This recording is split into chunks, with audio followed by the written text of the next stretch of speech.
This is Lloyd Bluen, and this is my week 2 video presentation in obsessive compulsive disorder reflection.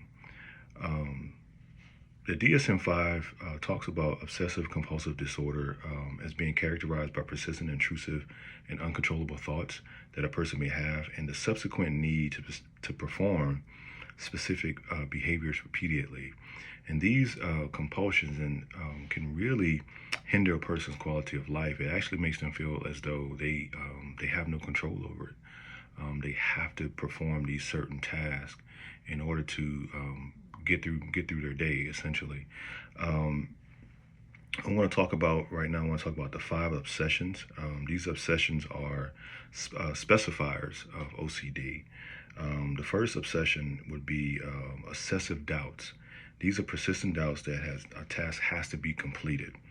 The individual is unwilling to accept and believe that the work is done satisfactorily unless they do it a certain way.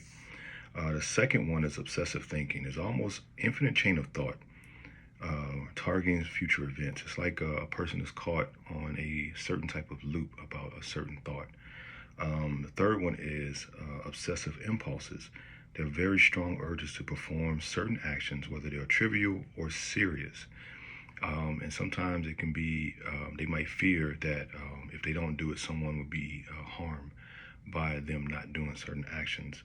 The next one is obsessive fears. These are thoughts that a person has lost control and would act in some way to cause harm or public embarrassment to themselves. The fifth one is obsessive images. These are continued visual pictures of either real or an imagined event.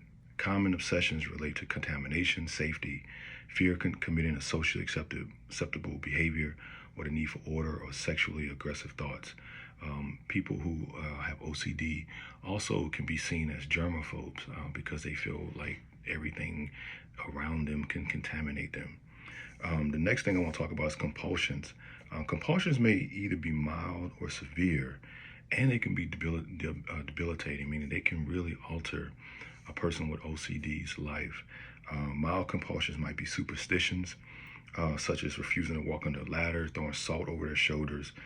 Severe compulsions can become fixed, unvaried, ritualized behaviors. I've seen people, specifically, I remember watching a basketball player who had OCD years ago. He had to tie his shoes a certain way before he can play, or he had to turn the doorknob a certain way in order for him to get through his practice time. He had to do things a certain way. The next thing about compulsions I want to talk about, there's a common compulsion to clean, checking, counting, arranging, touching objects. Hoarding can be a compulsion. Let's talk about checking. Checking is an act where a person has to check and recheck everything, like checking the stove, making sure they turn the fire off, making sure the door is locked, making sure the iron is unplugged, and going back and rechecking. Cleaning is another behavior which a person believes they may engage. They may wash and scrub repeatedly. The next one is compulsive action of avoidance. Certain superstitions, for magical reasons, a person feel like they have to avoid certain situations because of superstitions or, of course, magical reasons. The last thing I want to talk about as it relates to OCD, that OCD can occur in conjunction with other disorders such as Tourette's, eating disorders, mood disorders as well. When this occurs, treatment must be adjusted. So there must be modifications in treatment because a person has to be treated for their OCD and for their other mood disorders. OCD can be related to other disorders characterized by repetitive behaviors and intrusive thoughts, including body dysmorphic disorder, hoarding disorder. And also, one thing I want to touch on is how it's connected to Tourette syndrome and also schizophrenia. Tourette syndrome, we know Tourette syndrome is like a tic syndrome, and a person may have a certain outburst. The way they're connected, it can be a person has to say something a certain way or do something, have an outburst a certain way, and people may think they have Tourette syndrome or they really do have Tourette syndrome as a co-occurring disorder. Another way that OCD can be mistaken for schizophrenia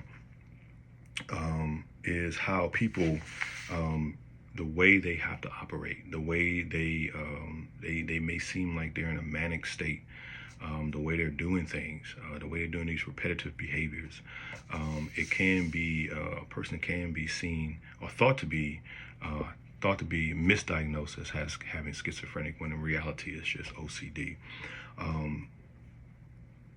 Now, treatment for OCD, one of the best specific treatments is exposure and response prevention therapy. And it involves a gradual yet prolonged confrontation with the anxiety-producing stimuli in the presence of supportive therapy. And other CBT talk therapy is very instrumental in providing treatment for OCD, along with SSRIs, can really help. So as it relates to modifiers and specifiers, it's really important that people with OCD are treated for their OCD, and they're treated for their OCD, and also if they have any co-occurring disorders, that they're treated. Everything is done specifically so that the person can get the right treatment. And that is my presentation on OCD reflection. Thank you.